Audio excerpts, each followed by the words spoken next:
But since JavaScript improve हो रही थी तो ES6 के बाद we got arrow functions in JavaScript, जो कि एक शॉर्ट हैंड बन गया rather than writing the expression of any function. Alright everyone, welcome back to another video and this time it will be about functions जैसा कि मैंने last video में कहा था, but I would like you guys to hit that subscribe button because I have made this playlist with all the hard work and I don't want you to miss it out because I don't want you to repeat the mistakes that I have. So learn development and you will know कि it is interesting. जिसको coding interesting नहीं लगती उसे आसान लगने लगेगी from this playlist. अगर तुम लोग HTML CSS करने लगोगे you will see the designing and the best part is कि जब हम लोग वेब पेजेस बनाते हैं तो वी सी द इम्प्रूवमेंट उसी टाइम पे और इससे हम लोग को मोटिवेशन मिलता है.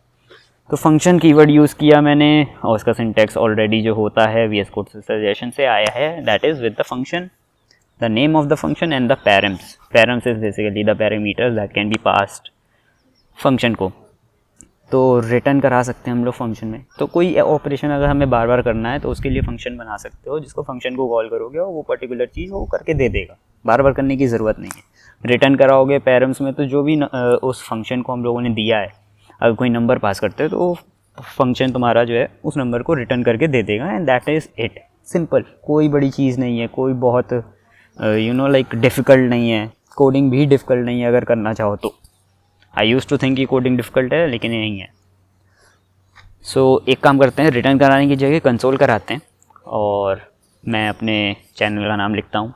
सो guys you can see and subscribe of course. चलो अब फाइल को रन कराते हैं and we will see that it is not returning anything. Print नहीं हो रहा कुछ, लेकिन अब हो गया कोड विद सेविटार, राइट. तो वो इसलिए हुआ क्योंकि फंक्शन को हमेशा कॉल करना पड़ता है. बिना कॉल करे फंक्शन को काम बनेगा नहीं एंड इसी के लिए हम लोगों ने प्रिंट को विद द पैरेंथेसिस कॉल किया है और देख सकते हैं कोड विद सेविटार प्रिंट आउट होके आ रहा है. This is what we call as function expression declaration, not expression. Since expression की बात आई है तो हमारा नेक्स्ट पार्ट वही होगा. आई नो कभी कभी भूल जाता हूँ मैं भी, मेरे को सब कुछ नहीं आता है टू बी ऑनेस्ट, और मैं चाहता भी नहीं हूँ कि मुझे सब कुछ आए. This is what we call as function expression. तो एक्सप्रेशन में बेसिकली होता ही है कि ये जो कॉन्स्ट ऐड इक्वल टू वाला पार्ट है ना वो एक्सप्रेशन है बस. बाकी पूरा पार्ट देख सकते हो सेम है. A and B are the parameters. हम लोगों ने A और B को ऐड करा के रिटर्न कराया. तो अब हम लोग करेंगे क्या कि कंसोल लॉग करेंगे, क्योंकि उसमें हम लोग देख सकते हैं एक्सप्रेशन वाले पार्ट में उस फंक्शन में ऐड फंक्शन में हम लोगों ने रिटर्न कराया है. तो return is a statement, okay, वो हम लोग को रिजल्ट देगा, लेकिन उसको प्रिंट कराने के लिए जावास्क्रिप्ट में कंसोल लॉग लिखना ज़रूरी है.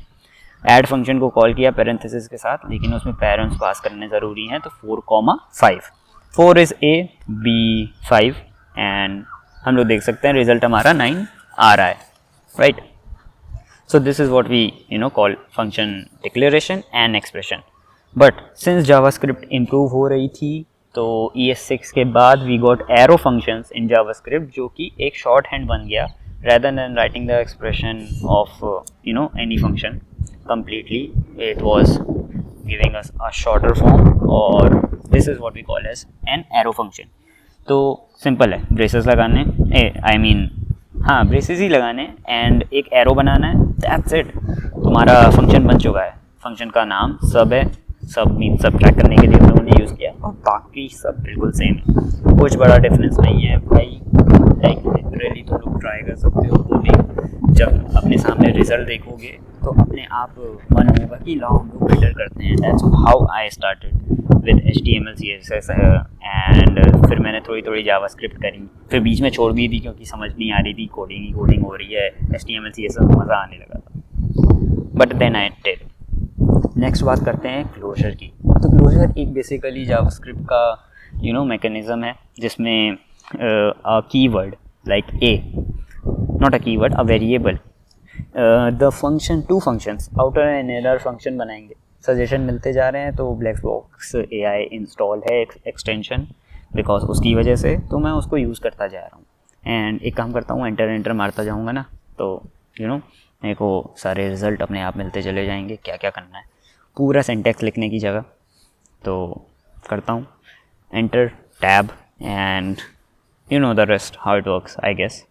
तो इसको डिलीट करूँगा and then I will go back, enter, return कराऊँगा इनर फंक्शन को, that is going to be called in the outer function. और उसके बाद एक बार और एंटर मारता हूँ, देखता हूँ कि मुझे क्या मिलता है। Of course this function outer is closed. हाँ, फिर हम आउटर को कॉल करेंगे और आउटर के अंदर क्योंकि इनर रिटर्न हो रहा है तो हम उसे एक और बार कॉल करेंगे। That is how closure work. तो बेसिकली क्लोजर का मतलब क्या है कि जो लेट ए है, because we know let const of var में लेट एंड कॉन्स्ट हम लोग के फंक्शन स्कोप्ड होते हैं और वेरिएबल हमारा var, that is global scoped. तो इनर फंक्शन के अंदर देख सकते हो हम लोग कंसोल लॉग ए करा है, जो कि एक्चुअली में आउटर फंक्शन के अंदर हम लोगों ने डिक्लेयर किया।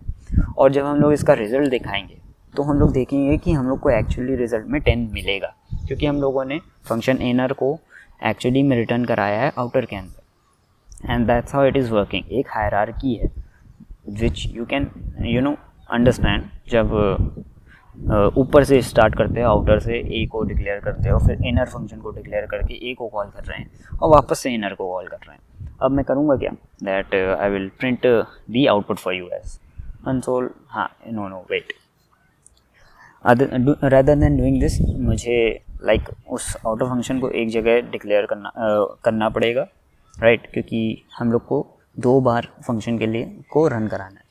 तो आउटर ने इनर को तो रन कर दिया, लेकिन इनर को फिर से रन कराने के लिए हम लोग को ए चाहिए, क्योंकि हम लोगों ने एक और बार उस फंक्शन को कॉल किया। And that's how we are getting console log a, और वैल्यू हम लोग को 10 मिल रही है। So this is how it is going to be with the closure. Easy है, कुछ बहुत बड़ी चीज़ नहीं है। अगर लग रहा हो कि नहीं समझ में आया तो फिर से इस वीडियो को रिपीट करो and you will see understand कि क्लोजर बेसिकली होता क्या है। So that's how we declared function expression, then we talked about arrow function, and arrow function is mostly used अगर आप लोग वेब पेजेस बनाना चालू कर दोगे तो। और मैं भी चालू करूँगा आई गेस फंक्शन के बाद। I am not having anything other than loops, तो एक बार लूप की बात कर लेंगे इसके बाद। And the last expression that we are going to talk about, last important thing about functions is immediately invoked function expression. तो basically immediately invoked function में ये होता है that जैसे ही वेब पेज लोड हुआ आपका, you want something to print or something to happen, ठीक है। एक UI वेब पेज आप विजिट करते हो तो रिफ्रेश हो जाती है फीड और आपके इमेजेस लोड होने लगते हैं, इंस्टाग्राम पे वीडियोस आने लगती हैं, दैट्स व्हाट हैपेंस।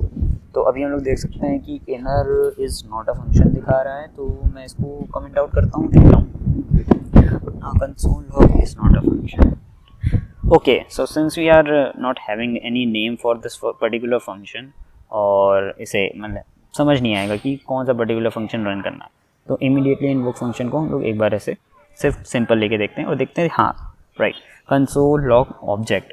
तो हम लोग को ऑब्जेक्ट अब रिटर्न हो रहा है and that is what we wanted. तो बेसिकली मैंने ऑलरेडी आप लोग को बता दिया कि how it works, right. UI load होने के टाइम पे कुछ ना कुछ परफॉर्म होना ज़रूरी है। There could be an alert, there could be a notification और anything, and that's it, functions are over and I would like you guys to practice this. बाकी लाइक करो, सब्सक्राइब करो, शेयर करो, अपने दोस्तों को कोडिंग सिखाओ, एंड दैट्स इट, डेवलपमेंट करो। I will see you next time.